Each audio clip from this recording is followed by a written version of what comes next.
Our building is the St Aloysius Sports Centre, 261 Renfrew House. The Macintosh Glasgow School of Art. It's the Bourdon building. My building is the St Aloysius College. And the Savoy Centre. The McClellan building. It's the Garner Hill Synagogue. Our building is Cineworld.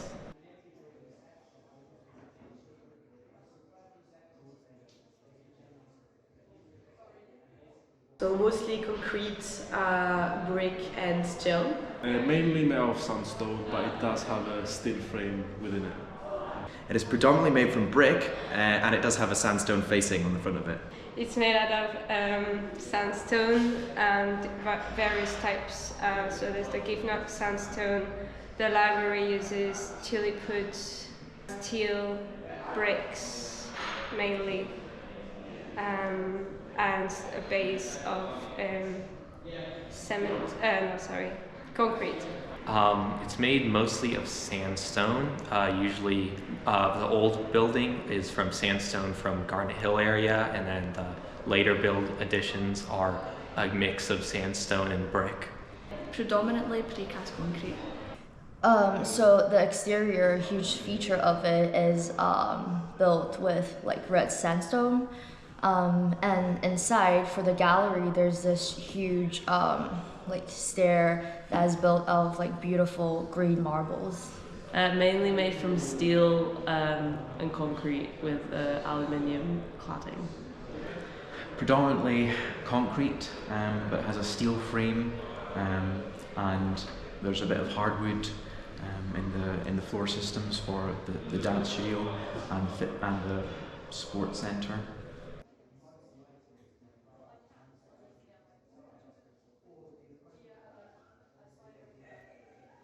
So we chose brick as our main material, so what we're going to use that for is a moulding kind of casting process and creating things such as the acoustics parts in a hi-fi system, as brick has a sort of acoustic value to it, and also things like beehives where they can be reused as a structural element.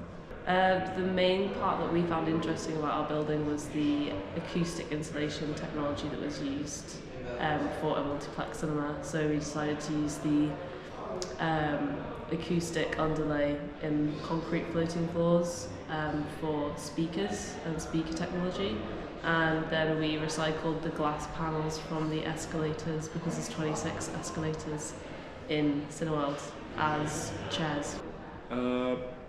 We've created different variations of products out of the main materials, mainly steel and sandstone. Pretty much like more of a bench and more of a social type of product. And we also got things within the building that we chose not to actually touch or interact at all because they're of a religious meaning. So we've got three main ones. We've got a clock, a table and a chandelier using the glass, concrete and copper. Well, there are these steel glass balustrades on the as a safety barrier for the stairs, and we're going to take those, chop off them into little sections and flip them over and re-weld them for tables. We're making planters from a huge amount of materials, mostly MDF from the walls, maple wood from the hardwood flooring, and aluminium cladding, as well as the I-beam sections. We're going to slice the I-beam sections. And one final thing, an aluminium baseball bat.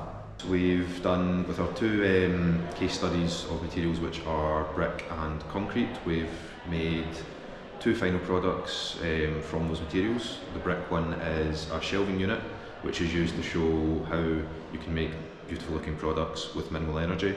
And then a concrete spherical lamp, which has some steel running through it to resemble the reinforced concrete that would be used in the building. Because it's a gallery that holds so much art and history, and now it's a space for young artists to have their input in arts. So we're making art supplies for it, and also because of the accident that happened to our roommate during this time. So we're thinking of using this material to make like a memorial garden for students in GSA to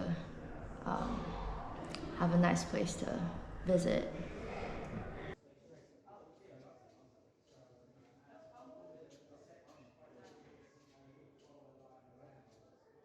most interesting part of the project was trying to figure out how the building worked without actually having the plans to the building. Just looking through the windows and having guards peek out at us and give us weird looks. That was very interesting. Yeah, that was really cool. And going to the archives to look up plans and history about the building. The acoustic installation and the technology within that. I think we all found that interesting because you don't realise how loud cinemas are until you start to think about how to acoustically insulate a building of 18 screens and not have any like soundproofing issues within that. The model. Yeah, it's probably the most time consuming, and seeing like all the difference of layers, realizing that the complexity of the structures, and also getting to know the style of Macintosh itself, because yeah, for me it's not just an architect, it was much more than that. I think the most interesting part was definitely learning to work with other places around the art school, which was really interesting, and trying to just weave a group together and really break down a building and see what it's all about, because we haven't really got into the depths of researching a building, which has been interesting. Because it's a collaborative project, so I feel like as product designers, we look at materials, but materials specifically for constructions, which is quite special for us, and also to build a product that captures the building spirit is actually quite special for the inspiration of a product itself.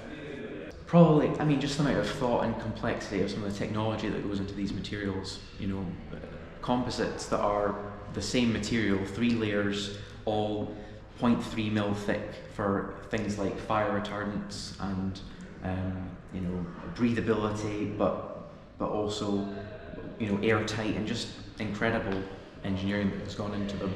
Yeah, and also the balance of finding a workflow between the interdisciplinary team, the engineers and the architects. That was very interesting and fun. Probably towards the end, when all the models were finished and placed on the Renfrew street, it was nice seeing the magnitude of the different scales of the models, comparing the small to the big. It was figuring out how to approach the whole concept in a sensitive way, because we are dealing with a space of faith, and how to kind of manage and see what we can actually use and what we shouldn't be using. Great. Thank you. Yes.